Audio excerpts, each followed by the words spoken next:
It's your boy and Gunnar in the house, back with another Arsenal news episode where, ladies and gentlemen, we got some epic news. Of course, you saw the thumbnail and that's why probably you would have clicked it. But of course, I'm going to give you a big update about what Jan Oblak is thinking about his future. And of course, a huge update about Sander Berge as well. So stay tuned for that. If you see daily Arsenal content, best place to be.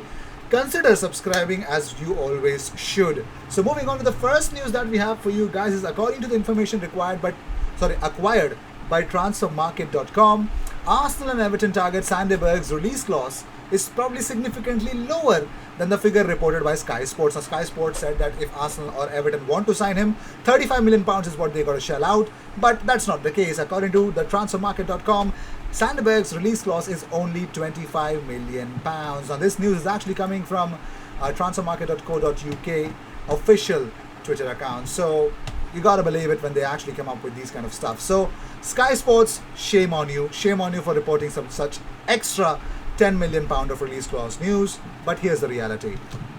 Moving on, so Paul Mason on Arsenal's performance on Thursday had his choice of words and has already explained what did he feel about that semi-final. He said, "It's the worst I've ever seen. That's the worst I've seen. That was a European semi-final and there was absolutely no urgency. If you'd have come in and turned it on with 10 minutes to go, you would have thought Arsenal were through. Aubameyang's coming off, top goal scorer. You need a goal. You've got to keep him on the pitch. You're bringing players on who have not scored all season. It was as bad as it could possibly get. It was an embarrassment." Also, L'Equipe say that with only 2 years left on his contract, Houssem Aouar could be sold this summer for around 30 million euros, although the player would not mind staying at Lyon for another season. Now, if he actually stays for one more season, that means Lyon, if he does not sign a new contract, Lyon will be compelled to sell him a season beyond that. So Houssem Aouar, it looks like Juventus can poach him.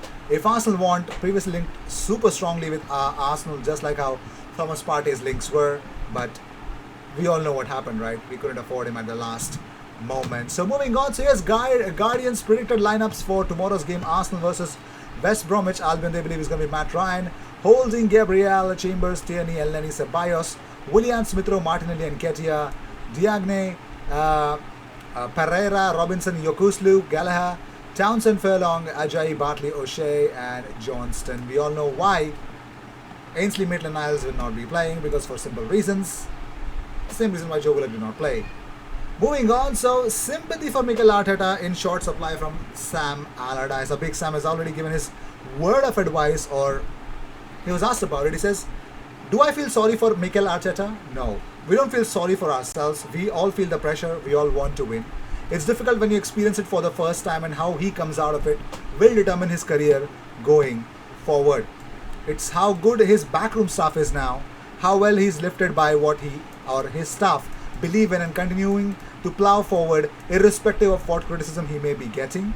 It's a lonely job. It's even lonelier when you're facing the sort of criticism he's facing at the moment, and because it's his first job, that may have a deeper underlying effect on him. But if he's worth his salt, he'll use that in a positive way and come fighting back like we all have to do if we are going to succeed. In the manager's role, we have to take the good with the bad, and when the bad arrives, we have to be able to cope with it. Hopefully, he then gets better for it, learns by that experience, and moves on." This is what the Big Sam had his word of advice for Mikel Arteta. Wonderful advice. I think it's a beautiful advice. I love it. I love it to the core, man. Moving on, so talking about Matteo Guendouzi, congratulations to Matteo and his partner May, because they've given birth to their daughter Maylene this morning. Oh my god, she's beautiful. Matteo, congratulations, bro. Congratulations from the bottom of my heart. It's a beautiful moment in your life. I hope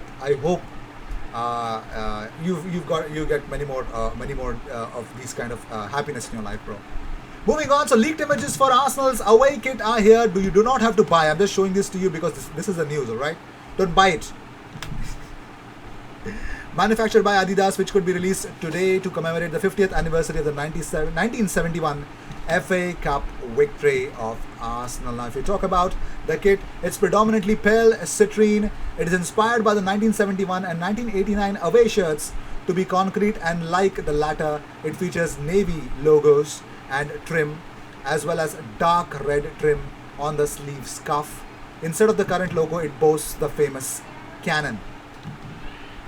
So you can understand why, yeah, they've recreated something. Personally, not a big fan of it. Not a big fan of it. Moving on, so Arsenal chiefs told to learn Liverpool's Jurgen Klopp story. Well, that's actually coming from a Liverpool legend. Liverpool icon John Barnes thinks that Arsenal should hold fire before they think about sacking Mikel Arteta. Barnes has actually cited his old side as an example. He says, Arsenal must learn from Klopp's first 2 years at Liverpool and stick with Arteta. Arsenal will look at what Arteta is doing and realize that he is building for the future with the young players like Saka and Smith Rowe. They're looking to promote and play young players, so Arsenal can't demand instant success as they're not spending hundreds of millions of pounds on players. So therefore they have to put up with what they're doing now if they believe in the long-term future of the club.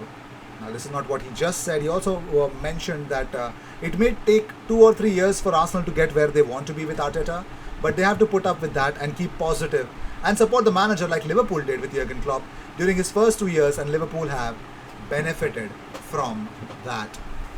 I don't know how many Arsenal fans would actually take this seriously, but yeah, they should.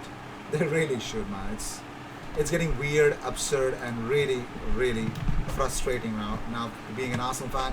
But to stick with the current situation, it's more difficult because every day a new manager is getting linked with Arsenal as well, not just the players. So that's that. Moving on, so it looks like Reece Nelson has actually praised Joe Willock on Instagram. Now we all know what Joe Willock is actually doing for Newcastle. He is just superb. So Reece Nelson actually posted an image of Joe Willock actually scoring and utilized it on his Instagram stories to prove it to everyone that he loves Joe Willock. Why does not he? So this is what he shared. You can see the image, ski. Yeah, so you can see it. 4 Premier League goals in 4 matches for Joe Willock. He's excited about Joe Willock's development. Well, I would have wanted him to go out on loan as well, but that did not happen. So, super strangely so, it's got to be that you think it could be. Moving on, so Aston Villa are ready to launch a £15 million bid for Burnley ace Dwight McNeil. Now, the talented winger has been admired by Manchester United and Arsenal in the past, but Dean Smith wants to take him to West Midlands. According to Football Insider, McNeil is one of Villa's top targets for the summer, and they think £15 million could be enough to convince Burnley to sell. Would you consider Dwight McNeil at Arsenal? He's really promising, but is he promising enough to be considered for Arsenal? Okay, I don't know. That's okay. Moving on, Jack Wilshere has disagreed with Martin Keown over Thomas Partey in the semi-finals. He says, we thought we were signing... Responding to the Keown's comments, Wilshere said, Thomas Partey is a top player. I played against him in the semi-final of the Europa League and he was one of the toughest I played against. The recruitment is not down to Arteta. He's the coach, he's the manager, and he picks the team. It's down to him to get the best out of them, but I wouldn't say the recruitment is down to him anymore. Okay. Right. Moving on, so Ousmane Dembele has actually given an interview and in which he says that Thomas Tuchel is the best manager that he's played against, best coach that he's played against. So also he spoke about his time with Pierre-Emerick Aubameyang at Dortmund as he describes him as his best teammate. Now speaking to beIN Sports, he says, things went super at Dortmund, our super squad, Aubameyang who welcomed me amazingly. Even if it was quite tough with the German, Aubameyang really welcomed me well. He's the person that I've liked the most in football. And like I said, Thomas Tuchel really convinced me he is my favorite manager. So he's actually trying Chelsea to get him from Barcelona. Makes a lot of sense, but still, that's that. That is that. You got to understand that. So Arsenal chief Richard Garlick will work on resolving the futures of Emile Smith Rowe and Alex Lacazette when he joins the club. Now he will take over as director of football operations on May 17th, having been working for the Premier League in the same role. Now his current one runs.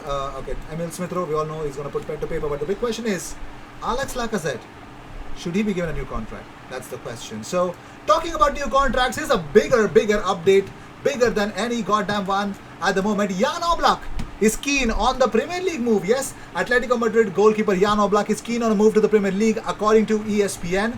His representatives are being charged with the task of drumming up interest from the Big Six in England. Now, the one who actually would want a goalkeeper, I don't think the Man United need one as a backup, yes, but when Jan Oblak comes in, Dean Henderson is like, get the hell out of my club. Kind of a thing that Ole Gunnar Solskjaer would do it. So I don't think so they would require a goalkeeper. I think Arsenal need a goalkeeper, but Jan Oblak, I don't think so. He's going to be coming on the cheap, but still, let me know in the comments. Is it possible to get Jan Oblak from Atletico Madrid? And would you guys want Jan Oblak to come from Atletico Madrid to Arsenal? I would. Why not? So with this, we end this episode. Thank you so much for tuning in. If you seek daily Arsenal content, best place to be, consider subscribing.